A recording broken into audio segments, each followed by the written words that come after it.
Beleza. Agora, quando chegaram na Casa de Caridade, essa equipe, né, o Aulos, o André Luiz, o Hilário, mais outros companheiros, tem um negócio que agora vocês vão ficar meio de queixo caído, né? Psicoscópio. É um aparelhinho que o pessoal vê o que está passando na cabeça de cada trabalhador, de cada trabalhadora. É o Big Brother da mente da equipe de trabalho, né? E o André Luiz recebem do Aulus a descrição desse aparelho, que é pequenininho, tem uma forma de uma pasta, né, tamanho aí de papel sulfite, né? É um aparelho que possibilita identificar as vibrações da alma e observar a matéria, sem precisar de grande concentração mental. E com o psicoscópio, os espíritos classificam de imediato as possibilidades de cada médium e do grupo mediúnico segundo as radiações que estão projetando. Radiações no patamar de frequência da moralidade, do caráter, da educação, do sentimento. E aí que a equipe vai para essa casa, permanece nessa casa espírita, né? E o André Luiz e o Hilário Silva, amigo dele, ficam boquiabertos, né? Ao usarem o psicoscópio, identificando a harmonia que tinha na equipe de médios. E aqui vale uma ressalva que cada um já sentiu de maneira objetiva ou não. A harmonia entre a equipe de trabalho na Casa de Caridade cria condições de receptividade, de harmonização com as equipes espirituais. Muitas vezes, a equipe espiritual, cada um chega lá, parece uma garrafa térmica, não interage com o outro, né? Ah, vou fazer a minha parte aqui. Então, num grupo, pega um grupo do C, por exemplo, né? Ah, vai aplicar passe, ou pode ser o P1, P2, seja. Se a pessoa não está sintonizada com colegas, com a equipe, proximidade da espiritualidade para atender quem está lá na condição de assistido, fica prejudicado. Então, e outra coisa, não é que você é obrigado a sentir harmonia. Muitas vezes você está com a disposição, mas não tem do outro lado. Eu diria, e isso não tenho vergonha nenhuma de dizer, essa aqui chama fofoca queima-roupa, né? Acho que todo mundo já tomou chopp alguma vez na vida.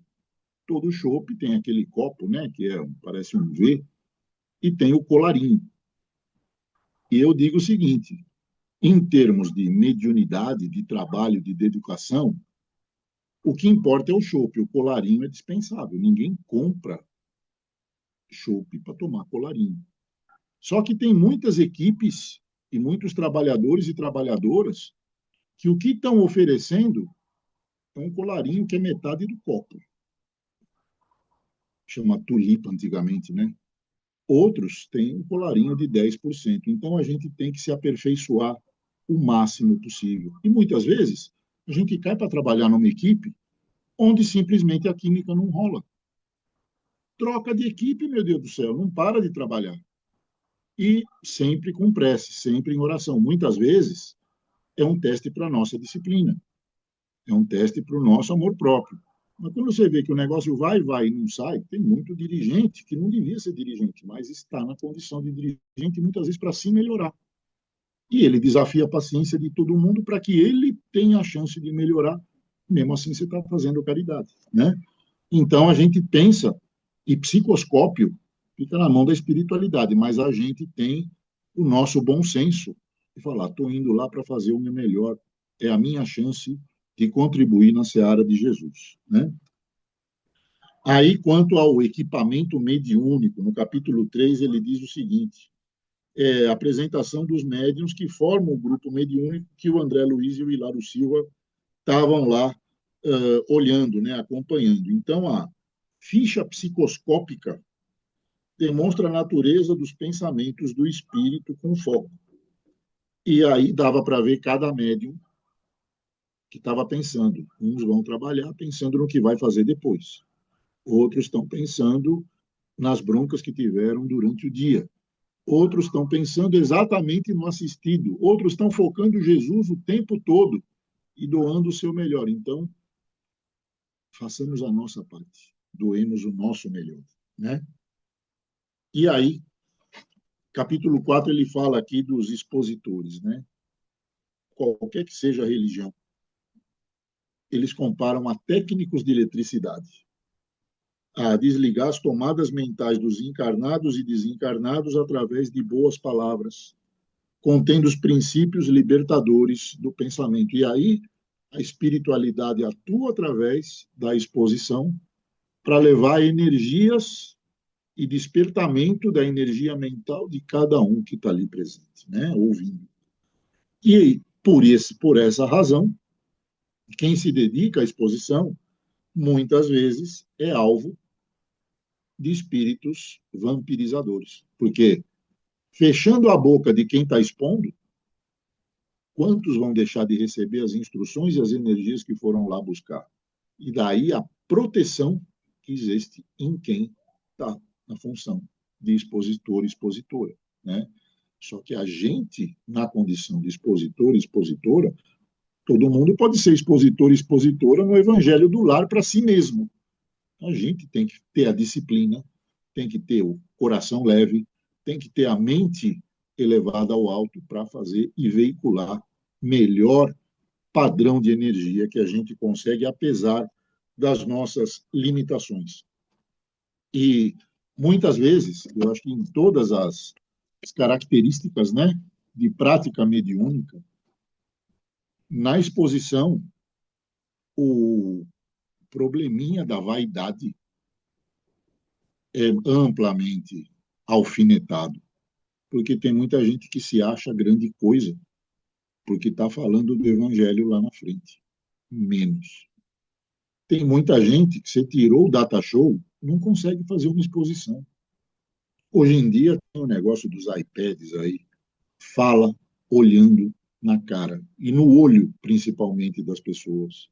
Fala através do coração. Esse negócio de ler um texto e interpretar, você, sinto muito, mas você não está fazendo muito mais do que quem está passando a notícia nos jornais aí que passam na TV. Então, a gente tem que vivenciar de coração. E a gente só consegue vivenciar de coração quando você está vivendo e se colocando no lugar de cada pessoa que está sentada na sua frente ali. Seja sincero, sincero com Jesus. As energias que a gente veicula são sempre as melhores possíveis. E usando o psicoscópio, o André Luiz começa a ver o pessoal que está na condição de assistido. Descreve os preparativos espirituais para a reunião, o dirigente como atua, o dirigente espiritual como atua no dirigente material, como que as equipes de higienização e limpeza preparam o ambiente, como o mentor da tarefa se estabelece com a sua equipe, junto com a equipe de trabalhadores e trabalhadoras da casa, quer dizer, é um ambiente de harmonia e é um ambiente de alegria por poder estar trabalhando com Jesus para beneficiar. Quem vai nesse pique sai melhor da tarefa do que chegou. E deu o seu melhor para cada um que ali foi buscar auxílio. Pelo contrário, se a pessoa está amarrada no que ela passou pelo dia, está achando que é um porre ir trabalhar, que não está se dando bem, que não está com o sapato adequado, não vai dar o seu melhor e, consequentemente, não vai conseguir interagir. É um desperdício de fluidos benéficos da espiritualidade a pessoa não poder aproveitar, né? Aí tem um outro caso, já aqui no capítulo 6, um caso de obsessão por paixão, né? E aí a psicofonia entra no local e é descrita de forma simples, né? O processo de um compartilhamento neuropsíquico, né? Quer dizer, do espírito comunicante, através de ondas mentais, atua na mente do médium psicofônico e a palavra acontece. Quer dizer, o médium empresta, né, entre aspas, o órgão vocal e a sua possibilidade de sensações, mas permanece no comando da vontade. Daí a necessidade do autocontrole. Se é um médium descontrolado, espírito muitas vezes faz ele de ioiô, né? Fica subindo e descendo, não. Autocontrole. Quem que tá? Todo mundo no treinamento mediúnico tem aquele negócio do PACEM, né? Percepção, aproximação, tá? Até o momento final, e isso a prática leva à perfeição, tá certo? E muitas vezes a pessoa começa numa atividade mediúnica, por exemplo, como aplicador, aplicando passe, mas tem que se permitir progredir, porque a mediunidade é dinâmica. Então, muitas vezes a pessoa começa, por exemplo, num P1, P2, quando vê, está trabalhando num P3C, num P3E, ou, como diz na federação, a terminologia, nas assistências especializadas, né? P3HE, P3PF e tantos outros, né? Mas eu digo, a pessoa tem que se permitir desenvolver a sensibilidade mediúnica. Quem fala, eu trabalho no C faz 30 anos. Legal, mas será que você se deu chance de desenvolver outros potenciais e ajudar de maneiras mais variadas? É uma coisa que nem todo mundo pensa nisso, né? E aí, no capítulo 7 tem lá a questão do socorro espiritual, é uma aula de como doutrinar um espírito sofredor e que usa a ironia para se aproximar, e é descrito o processo da regressão da memória, né? No plano espiritual, com a ajuda de uma tela, mais ou menos de 1 metro quadrado, onde se mostra para o espírito quem ele foi. E aí chama, aqui na terminologia que o André Luiz usa, de condensador ectoplásmico, onde o espírito passa a se ver naquela tela, e aí muitas reflexões surgem. No capítulo 8, também de psicofonia, fala lá da psicofonia sonambúlica, que diz, aí é um espírito que é trazido, infeliz, que ele há mais de 200 anos estava paralisado, cristalizado no egoísmo e apegado aos bens materiais. E foi atendido por uma médium, através da psicofonia, com absoluto controle, autocontrole. Então, o espírito, apesar de ter 200 anos de prática em ser obsessor, através do vetor do egoísmo e dos bens materiais, não tirou a médium do prumo, né? E aí ela, com a firmeza dela, conseguiu dar a ele a situação de entendimento para a doutrinação.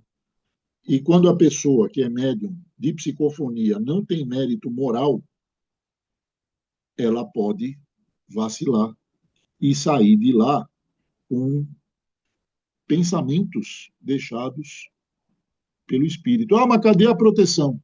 Se a gente dá sintonia, a nossa proteção vai sentir muito, mas a gente vacilou. Mesma coisa.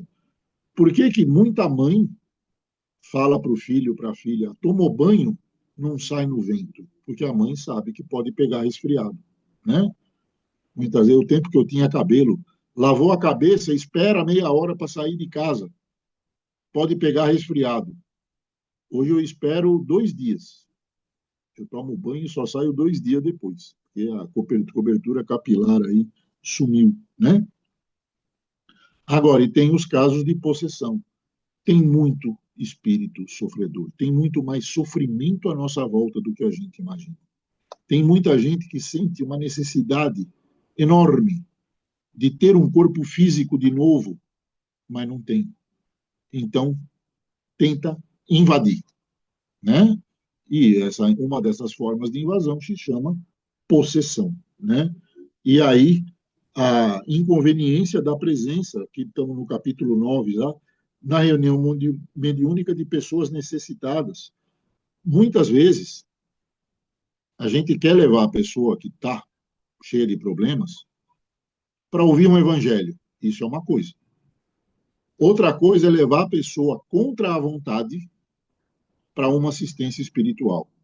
Se a pessoa está mais vinculada com o espírito obsessor que está com ela, tem que ter um processo de convencimento, que muitas vezes não acontece exclusivamente na reunião mediúnico. Pode até ter o caso de torturar o espírito obsessor, torturar o assistido. Por que você me trouxe aqui? Vamos embora. E aí a gente vê várias vezes situações na casa de caridade que as pessoas gritam, se debatem, não querem entrar, mesmo crianças, tá?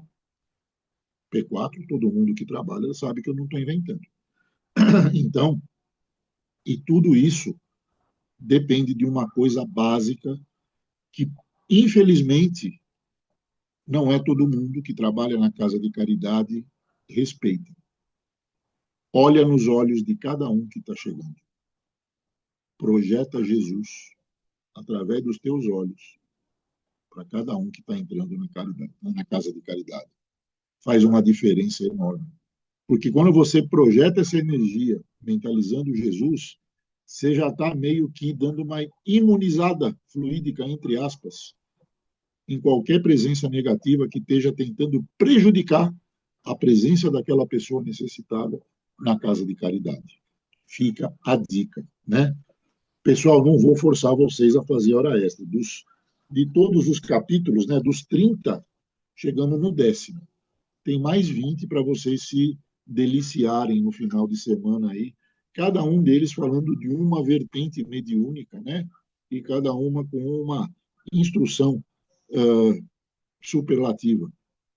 Fico à disposição, é um tema que suscita muitas dúvidas, cada um já tem as suas experiências, os seus medos, né? Estou à disposição, como sempre, né? A qualquer questão, qualquer ponto que a gente puder esclarecer. E é isso, momento de desejar bom final de semana a todos, né? Semana que vem é Sexta-feira Santa, e por ser santa, também tem André Luiz aí na sexta-feira.